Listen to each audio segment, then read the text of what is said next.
ପିଲାଟି ଦିନରୁ ମୋ ମାକୁ ମୁଁ ଦେଖିନି। ବାପର ପରିଚୟ ମୁଁ ଜାଣିନି ବାପୁ। ଆଜି ପର୍ଯ୍ୟନ୍ତ ତମ ଘରେ କାମ କରି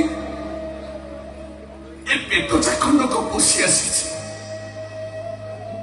ହେଲେ ବାବୁ ମୁଁ ବୁଝିଛି ସମ୍ପର୍କ କଣ, ପ୍ରେମ କଣ, ଭଲ ପାଇବା କଣ।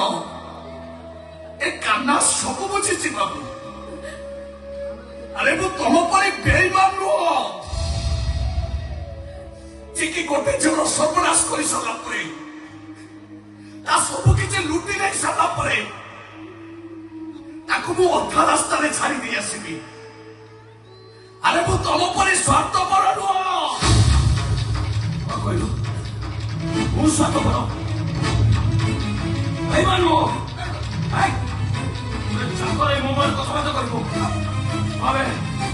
କହ ମୁଁ ବେଇମାନ, କହ ମୁଁ ସ୍ୱାର୍ଥପର।